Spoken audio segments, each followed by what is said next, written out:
एक दिन सम्राट विक्रमादित्य के दरबार में एक रहस्यमयी साधु आया और उसने विक्रमादित्य को एक सुंदर आभूषण भेंट किया। उसने कहा कि यह आभूषण उनकी आध्यात्मिक शक्तियों का प्रतीक है और कहा कि यह उनके जीवन में आने वाले एक बड़े संकट को दूर कर सकता है। विक्रमादित्य ने आभूषण को स्वीकार किया और साधु को धन्यवाद दिया। साधु ने विक्रमादित्य से कहा कि वह एक गुप्त साधना कर रहा है जिसमें उसे राजा का समर्थन चाहिए। उसने आग्रह किया कि अमावस्या की रात में राजा एक विशेष शमशान में उसे मिलने आए और उसकी सहायता करें। राजा को इस पर संदेह हुआ, लेकिन उन्होंने अपनी जिज्ञासा के कारण उसकी बात मान ली। अमावस्या की रात विक्रमादित्य शमशान में साधु से मिलने गए। वहां उन्होंने देखा कि शमशान में एक सिरस के पेड़ पर एक शव लटका हुआ था। अचानक साधु ने विक्रमादित्य से शव को पेड़ से उतार कर लाने को कहा। विक्रमादित्य ने तलवार से रस्सी काटी और शव को नीचे उतार दी। शव में बेताल का वास था। बेताल ने विक्रमादित्य से कहा कि वह उनके साथ जाएगा, लेकिन दो शर्तें रखी। पहला, राजा पूरे रास्ते चुप रहेंगे और दूसरा, वह उसे कहानी सुनाएगा। यदि राजा ने कुछ कहा तो वह फिर से पेड़ पर जाकर लटक जाएगा। बेताल ने कहानी सुनानी शुरू की। एक राज्य का युवराज अपने मित्र के साथ जंगल में शिकार करने गया। वहां उसने एक जलाशय के किनारे एक सुंदर राजकुमारी को देखा और उस पर मोहित हो गया। राजकुमारी ने इशारों से उसे अपने बारे में कुछ संकेत दिए। युवराज के मित्र ने उन संकेतों को समझा और बताया कि वह राजकुमारी दूर के राज्य की राजकुमारी है। युवराज अपने मित्र के साथ उस राज्य तक पहुंचा और वहीं रुककर राजकुमारी से मिलने के अवसर की प्रतीक्षा करने लगा। कुछ दिन बाद राजकुमारी ने गुप्त तरीके से संदेश भेजकर युवराज को रात में एक विशेष स्थान पर मिलने के लिए बुलाया। युवराज अपने मित्र के साथ वहां गया और रात भर दोनों के बीच प्रेम की बातें हुई। कुछ समय बाद युवराज के मित्र ने देखा कि राजकुमारी धीरे धीरे युवराज को अलग करने के प्रयास कर रही है।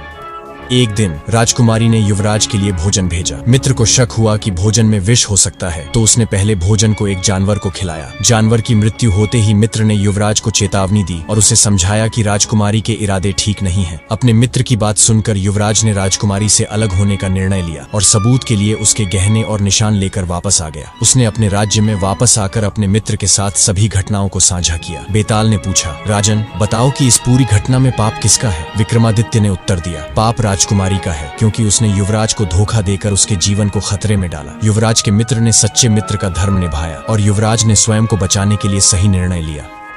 जैसे ही विक्रमादित्य ने जवाब दिया, बेताल ने हंसते हुए कहा, राजन, तुमने शर्त तोड़ी और बोल पड़े, और फिर वापस पेड़ पर जाकर लटक गया। कुछ दिनों बाद वही साधु वापस आया और अमावस्या की रात विक्रमादित्य से एक खास जगह पर मिलने का निमंत्रण दिया। उसने कहा कि यह अंतिम साधना है और इसके पूरा होने में विक्रमादित्य की मदद जरूरी है। स्मशान का भयावह दृश्य। अमावस्या की अंधेरी रात में विक्रमादित्य अकेले उस साधु द्वारा बताए गए स्मशान पहुंचे। वहां पर घनघोर अंधेरा था। चारों तरफ डरावनी आवाजें और विचित्र जीव जंतु दिख रहे थे, लेकिन विक्रमादित्य निडर होकर आगे बढ़े। विक्रमादित्य ने वहां सिरस के पेड़ से लटका एक शव देखा, जिस पर साधु ने उन्हें लाने का आदेश दिया था। उन्होंने अपनी तलवार से रस्सी काटी और शव को नीचे गिराया। गिरते ही शव चिल्लाने लगा और पेड़ पर वापस लटक गया। विक्रमादित्य ने दोबारा शव को नीचे गिराया और उसे पकड़ लिया। तभी वह शव जोर से हंसा और बोला, मैं बेताल हूँ, तुम कौन हो और मुझे क्यों ले जा रहे हो? विक्रमादित्य ने अपना परिचय दिया और कहा कि साधु की आज्ञा का पालन कर रहे हैं। बेताल ने कहा कि यदि विक्रमादित्य उसे लेकर जाना चाहते हैं तो उन्हें उसकी दो शर्तें माननी होंगी। एक, रास्ते में राजा एक भी शब्द नहीं कहेंगे, और दूसरी, बेताल उन्हें एक कहानी सुनाएगा जिसका उत्तर राजा को नहीं देना होगा। विक्रमादित्य ने सहमति जताई।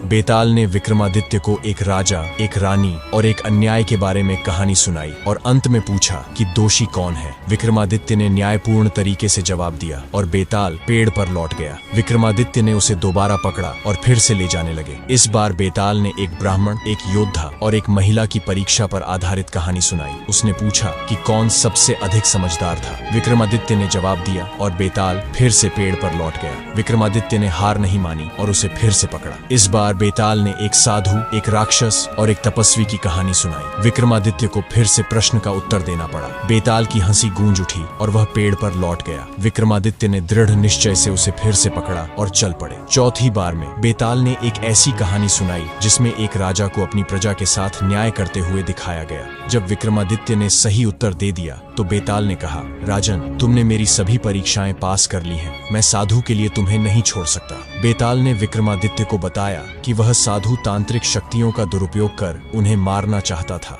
बेताल ने साधु की साजिश का भंडाफोड़ किया और विक्रमादित्य को उसकी जान बचाई। विक्रमादित्य ने साधु को गिरफ्तार करवा लिया और बेताल ने उन्हें सच्चे